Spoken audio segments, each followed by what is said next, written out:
ILR வந்து 5 வருஷத்துலேருந்து 10 வருஷம் ஆக்க போறாங்க அப்படின்னு சொல்லியிருக்காங்க.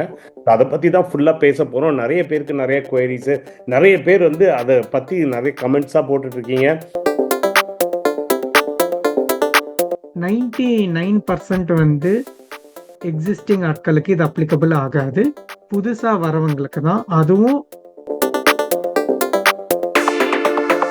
அங்கேருந்து வரவங்க கூட நீங்க நினைச்சிட்டு இருப்பீங்க 5 வருஷத்துல செட்டில் ஆயிடலாம், கண்ணை மூடிட்டு போயிடும் அப்படின்னா அது 10 வருஷம் ஆச்சுன்னா.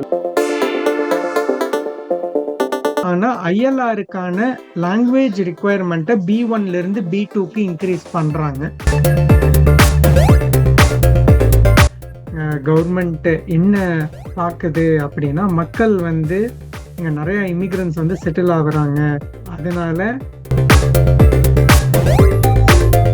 ஸோ ஐஎல்ஆர் பற்றி யார் யாருக்கு டவுட் இருக்குது அப்படின்னா இது டெஃபினட்டாக பாருங்கள். யார் பார்க்கணுன்னா வந்து ஏற்கனவே இங்கே வந்தவங்க தான் முக்கால்வாசி பார்க்கணும்.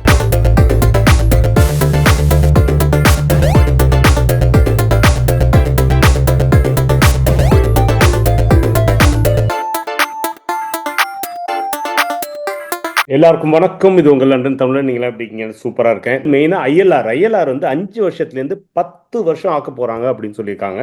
அதை பற்றி தான் ஃபுல்லாக பேச போகிறோம். நிறைய பேருக்கு நிறைய குவரிஸு, நிறைய பேர் வந்து அதை பற்றி நிறைய கமெண்ட்ஸாக போட்டுட்ருக்கீங்க, மெசேஜஸ் அனுப்பிச்சிட்ருக்கீங்க. அது எல்லாத்தையும் உங்களுக்காக நான் இப்போ அட்ரஸ் பண்ண போகிறேன். ஸோ ஐஎல்ஆர் பற்றி யார் யாருக்கு டவுட் இருக்குது அப்படின்னா இது டெஃபினட்டாக பாருங்கள். யார் பார்க்கணுன்னா வந்து ஏற்கனவே இங்கே வந்தவங்க தான் முக்கால்வாசி பார்க்கணும். அங்கேருந்து வரவங்க கூட நீங்கள் நினச்சிட்டு இருப்பீங்க 5 வருஷத்தில் செட்டில் ஆகிடலாம், கண்ணை மூடிட்டு போயிடும் அப்படின்னா அது 10 வருஷம் ஆச்சுன்னா இன்னும் கண்ணை மூடணும், ஆனால் கொஞ்சம் அதிகமாக மூடணும். ஸோ அதை பற்றி தான் பேசணும். ஸோ அதை பற்றி ஃபுல்லாக பேசுவோம். ஸோ இப்போ வந்து இந்த அனௌன்ஸ்மெண்ட்டில், இந்த ஒயிட் பேப்பரில் இந்த ஒரு விஷயமும் சொல்லியிருக்காங்க.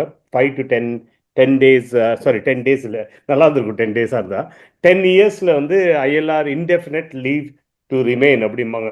ஸோ அதுக்கப்புறம் வந்து உங்களுக்கு வந்து ஒரு வீசாவோ ஏதோ தேவையில்லை, நீங்கள் வந்து இங்கே ஃபுல்லாக ஆல்மோஸ்ட் க்ரீன் கார்டு இல்லை, அதுக்கு ஒரு ஸ்டெப்பு முன்னாடி மாதிரி சிட்டிசன்ஷிப்புக்கு ஒரு வருஷத்துக்கு முன்னாடி இது கிடைக்கிறது. ஸோ இதில் என்ன சேஞ்சஸ் வந்திருக்குன்னு சொல்லுங்கள். ஸோ இப்போ ஃபர்ஸ்ட் ஆஃப் ஆல் வந்து இந்த ப்ரொபோசல் நம்ம லாஸ்ட் இயரே வந்து டிஸ்கஸ் பண்ணோம். இது மாதிரி ஒரு நியூஸ் எதிர்கட்சி தலைவர் வந்து போட்டாங்க அப்படின்னு சொன்னோம். பட் வி வர் சேயிங் இது வர்றதுக்கான சான்ஸ் ரொம்ப கம்மி அப்படின்னு நம்ம சொல்லியிருந்தோம். பட் ரீசென்ட்லி இப்போ நடந்த எலெக்ஷன், அதுக்கப்புறம் வந்து கவர்மெண்ட் என்ன பார்க்குது அப்படின்னா, மக்கள் வந்து இங்க நிறைய இமிகிரன்ஸ் வந்து செட்டில் ஆகுறாங்க. அதனால லோக்கல் உங்களுக்கு ஸ்கூலிங் மற்றும் ஹெல்த்துக்கு NHS எல்லாமே வந்து ரொம்ப ஸ்ட்ரகிள் ஆகுது. ஸோ இதை வந்து மைக்ரேஷனை குறைச்சா மட்டும்தான் வந்து கண்ட்ரியோட லோக்கல் இந்த ப்ரெஷரை வந்து எஜுகேஷன் செக்டர் ப்ளஸ் மெடிக்கல் செக்டரை கம்மி பண்ண முடியும்னு சொல்லிட்டு தான் இந்த ரிக்குவயர்மெண்ட்டை வந்து இந்த சேஞ்சஸ் எல்லாம் கொண்டு வந்திருக்காங்க, எல்லா சேஞ்சஸுமே. அதுல மெயினா வந்து பார்த்தோம்னா ஐஎல்ஆர் வந்து 5 to 10 yearsங்கிறத சொல்லியிருக்காங்க. இது முக்கியமா எல்லாருக்கும் நம்ம திரும்ப ஸ்ட்ரெஸ் பண்றது என்னன்னா, இந்த இதுக்கு மட்டும் டைம்லைன் கொடுத்துருக்காங்க. இது வரதுக்கான வாய்ப்புகள் வந்து 2026 ஃபர்ஸ்ட் குவார்ட்டருங்கிற மாதிரி சொல்லியிருக்காங்க. இதோட மோர் அப்டேட்ஸ் வந்து டுவர்ட்ஸ் எண்ட் ஆஃப் த இயரும், இது இம்ப்ளிமெண்ட் பண்றது வந்து ப்ராபப்ளி ஜான்வரி டு மார்ச் எல்லாம் வரதுக்கான வாய்ப்பு ஜாஸ்தியா இருக்கு. ஸோ ஆல்ரெடி இருக்கிறவங்களுக்கு இந்த கேள்வி வருது, கேட்குறாங்க, எங்களுக்கும் இது அப்ளிகபிள் ஆகுமா, இந்த ரூல்ஸ் வந்து எங்களுக்கும் ஆகுமா அப்படின்னா அதோட கிளாரிஃபிகேஷன் தரல. எக்ஸிஸ்டிங் ஆட்களுக்கும் வருமா வரதாங்கிற கிளாரிஃபிகேஷன் தரல. பட் ஃப்ரம் அவர் எக்ஸ்பீரியன்ஸ் இதுக்கு ஒரு ரிலவெண்ட் கேஸ்லாம் இருக்குது, which is called HSMP forum. அதாவது ஒரு 15 years முன்னாடி நம்மலாம் இந்த HSMPல வந்த போது 4 yearsல ILRன்னு இருந்தது. அவங்க டக்குன்னு வந்து அதை 5 yearsக்கு இன்க்ரீஸ் பண்ணாங்க. ஸோ இந்த HSMP ஃபாரம் வந்து அவங்க எக்ஸிஸ்டிங் ஆட்களுக்கு 5 years அப்படின்னு சொன்னதுனால இந்த HSMPல இருக்கிறவங்க எல்லாரும் போய் ஒரு கேஸ் ஹைகோர்ட்டுக்கு எடுத்துட்டு போய் அதுல வந்து குவாஷ் பண்ணிட்டாங்க கவர்மெண்டோட டெசிஷனை. ஸோ அவங்க என்ன ஹைகோர்ட் அந்த டெசிஷன் என்ன சொல்லியிருக்காங்கன்னா, எக்ஸிஸ்டிங் ஆட்களுக்கு அவங்களுடைய ரூல் என்ன இருந்ததோ அதுதான் கண்டினியூ ஆகணும். நீங்க ஒரு புதுசா ஒரு சேஞ்சஸ் கொண்டு வரீங்கன்னா அது அந்த டேட்டுக்கு அப்புறம் வரவங்களுக்கு தான் அது அப்ளிகபிள் ஆகணுங்கிறதுனால சொல்லியிருக்காங்க. ஸோ கவர்மெண்ட்டுக்கு இது நல்லா தெரியும். அப்படி மீறியும் அவங்க அதை கொண்டு வந்தாங்கன்னா ஈஸியா இந்த கேஸ்லாவை சொல்லி அதை குவாஷ் பண்ணிடுவாங்க. பட் டு மை அண்டர்ஸ்டாண்டிங் 99% வந்து எக்ஸிஸ்டிங் ஆட்களுக்கு இது அப்ளிகபிள் ஆகாது. புதுசா வரவங்களுக்கு தான், அதுவும் இமீடியட்டா கிடையாது, நெக்ஸ்ட் இயர்ல இருந்து தான். ஸோ மக்கள் வந்து பேனிக் ஆக வேணாம். பட் இமீடியட்டா யாரெல்லாம் வரணும்னு நினைக்கிறீங்களோ அவங்க as soon as possible skilled ஒர்க்கருக்கு அப்ளிகேஷன் போட்டுட்டு வந்துட்டீங்கன்னா நீங்க பழைய ரூல்ல வந்துருவீங்க. ஸோ இந்த ஸ்கில்டு ஒர்க்கருக்கு எவ்வளவு சீக்கிரம் நீங்க மாறுறீங்களோ இது உங்களுக்கு அட்வான்டேஜஸா இருக்கும். இப்போ அதுல வந்து ரொம்ப இப்போ இதுதான் ரீசெண்டா ஒரு பையன் இப்போ இன்னைக்கு கூட கொஞ்ச நேரத்துக்கு முன்னாடி கால் பண்ணாப்புல, இந்த மாதிரி எனக்கு வந்து கரெக்டா வந்து 4 வருஷம் ஆச்சு, 4.5 வருஷத்துல இருக்கேன், இன்னும் ஒரு ம், 6 மந்த்ஸ்ல எனக்கு ஐஎல்ஆர் கிடைக்க போகுது, பயங்கர வயிற்றுச்சலா ம். வந்துச்சுன்னா என்ன பண்றது அப்படின்னு சொல்லிட்டு இருந்தாப்புல. அவங்களுக்கு இந்த அவங்க இஷ்யூ பயப்பட வேண்டாம். பயப்பட வேண்டாம். அது கிளியரா வந்து இப்போ கண்டிப்பா. அதுவும் வந்து இது டவுட்டா இருக்குது என்னன்னா, இது வரைக்கும் வந்து இது நடக்குமா நடக்காதுன்னு தெரியாது. ஆனா உங்களோட எக்ஸ்பீரியன்ஸை பொறுத்து இது வந்து முன்னாடி நடந்திருக்கு இந்த மாதிரி ஒரு இன்ஸ்டன்ஸ்.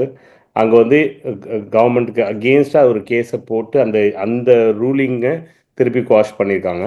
ஸோ அந்த மாதிரி இங்கேயும் அப்படி வந்தாலும் ஜெயிக்கிறதுக்கு நிறைய இருக்காது. வாய்ப்புகள் இருக்கு. வந்தாலும் ரொம்ப ஈஸியா அதை குவாஷ் பண்ணிடுவாங்க. சூப்பர். So okay. அதுக்கான சான்சஸ் கம்மி.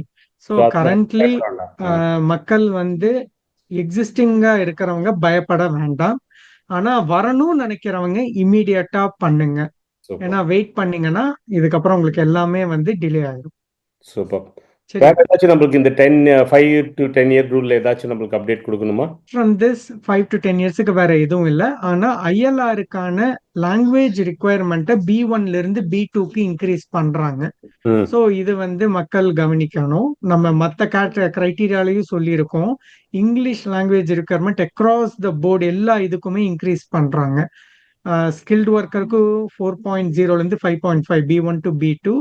அதே மாதிரி செட்டில்மெண்ட் ஃபேமிலி ரூட்ல வரவங்களுக்கும் B2 பண்றாங்க.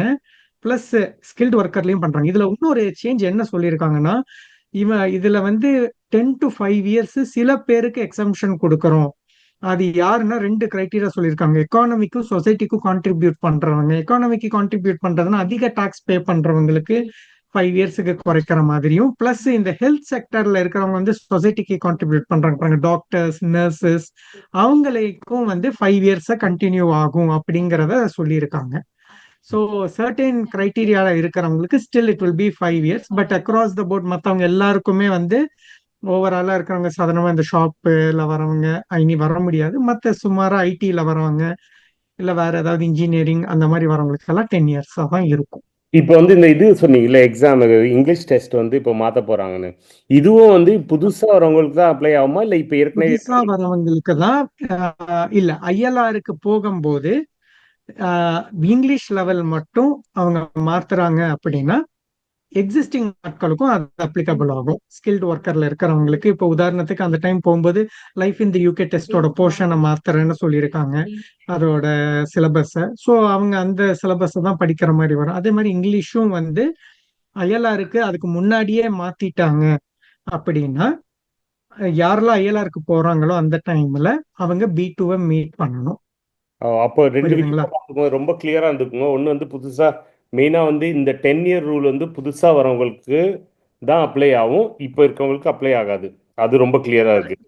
ஆனா இந்த இது இங்கிலீஷ் டெஸ்ட் வந்து ஏற்கனவே இருக்கவங்க அந்த டெஸ்ட் டைம்ல போகும்போது அது என்ன ரூலோ அந்த ரூல் தான் அப்ளை ஆகும்.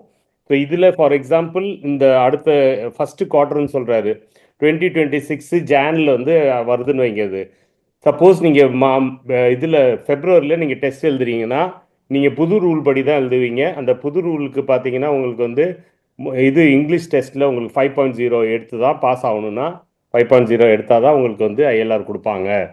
அதுவே வந்து அதுக்கு முன்னாடி பண்ணீங்கன்னா பழைய இதில் இருக்கலாம். கரெக்டா தானே? பழைய ரூல்ல பண்ணீங்கன்னா நீங்க பழைய இதுதான் பண்ண தேவையில்லை. சரி, okay, fine. So rule implement ஆகுறதுக்கு முன்னாடி பண்ணிட்டீங்கன்னா உங்களுக்கு ப்ராப்ளம் இல்லை. உங்களுக்கு ஆமா. இங்கிலீஷ் பிரச்சனை உங்களுக்கு இருக்குன்னா சட்டு புட்டுன்னு எழுதிடுங்க. நிறைய பேர் வந்து இந்த ஐஎல்ஆர் டைம் வந்து டிலே ஆமா. பண்ணிட்டே இருப்பாங்க. சரி, நம்மளுக்கு இன்னும் இல்ல 2. மேஜரா இங்கிலீஷ் வந்து நான் பெருசா ஒரி பண்ண மாட்டேன். ஏன்னா அது லிசனிங் அண்ட் ஸ்பீக்கிங் மட்டும் தான். ஆ. ஸோ ரீடிங் ரைட்டிங் ஐஎல்ஆருக்கு தேவை இல்லை.